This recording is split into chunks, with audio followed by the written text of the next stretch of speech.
What about your energy system training as far as in each microcycle? Are you doing like a high-low method? Or are you just running it through like block style, getting closer to the fight? How is that being done?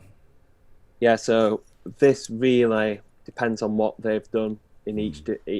each block. Yeah. So with a pro fighter, we'd be looking at what energy systems we developed in the last block, Mm. and look to try and change that the type of running that we're going to be doing in Mm. this block, and then we try and have a cyclic nature. So, Mm. for example, our 30-second max out sprints, Mm. we don't do that every camp, because if we did that every camp, we'd only see minimal increases in performance. We Mm. kind of like need to go and develop probably max speed, max force expression to then transfer that into the 30-second max Mm. sprint Mm. performance. If we did that every camp, we'd only see 1% Yeah. changes. That's not what we want to see when we Mm. use this, because it takes so much out of an athlete. Mm. And then you've seen the video yourself, Phil, and Mm. obviously used it with your athletes. Yep, I have. So yeah, it absolutely kills them, and you're having a massive impact on the Mm. rest of their training. You want to get that maximum reward out of it. So if we use that every time, Mm. then we're not maximizing that reward. Yeah. So we have three main pillars. Mm. We have central, peripheral, and we also have our muscle buffering. So we mentioned muscle buffering, which sits in the middle of central and peripheral.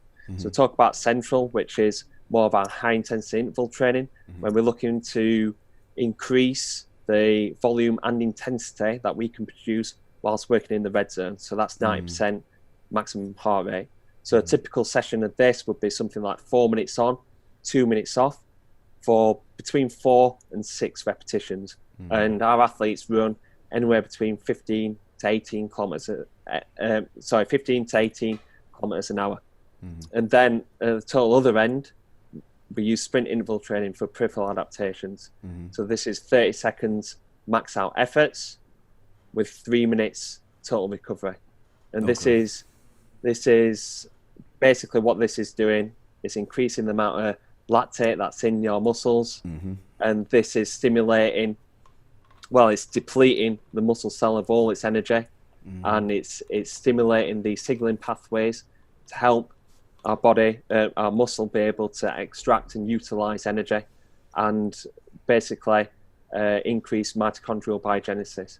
So this will help improve aerobic capacity. Yeah. So even though we're doing 30 seconds of running, 3 minutes total recovery, in total, our first session with an athlete doing this is just 2 minutes of running. So you're saying to a boxer that's coming into your program for the first time, like, we're going to just do 2 minutes of running today. They're like, what? Scratching their head. Yeah. Oh, this is going to be easy. And then we say, right, you try and hit this number and then try and keep it above this number. And then they're like, wow, unbelievable. And our boxers, even though they absolutely hate the session, they love the benefits from it. Oh, yeah. And we're talking about that extract and utilization of energy.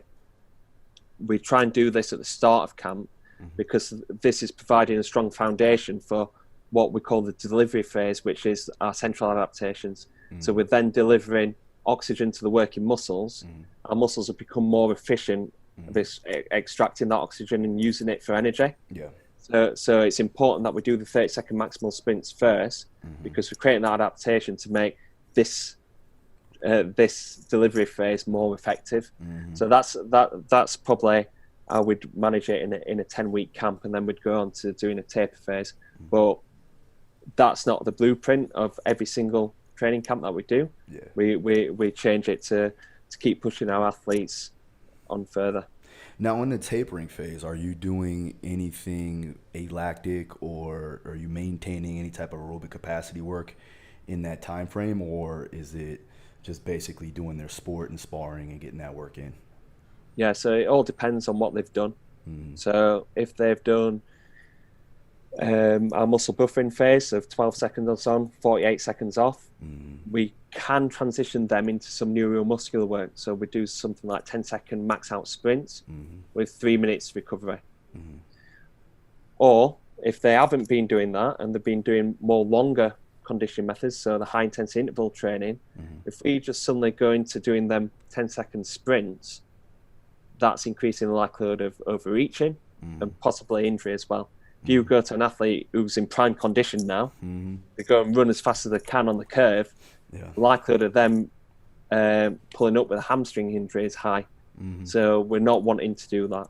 So we're then going to probably some Tabata work, some very low volume work, increasing that intensity, and then just some active recovery work with like being in green zone, like sitting around about 60% maximum heart rate, and getting some getting some speed into the legs at a low intensity, just for a calorie burner, just to make sure that they're losing weight.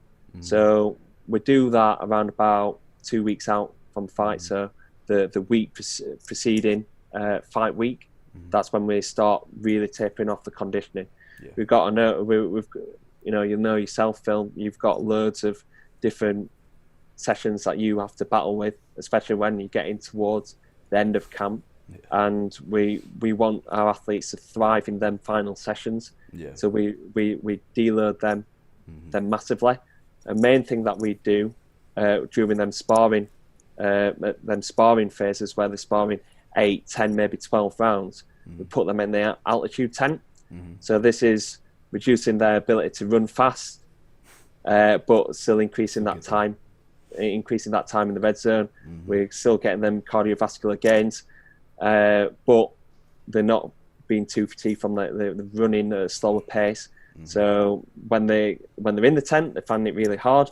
But when they get out of the tent, they think, "Wow, actually, I feel all right," and they're not sore in their legs, they're not sore through their joints, they're not fatigued going into their sparring. So, obviously, not everyone's got access to an altitude tent, but you've got to look at different ways that you can optimize performance without having too much impact on their technical training side.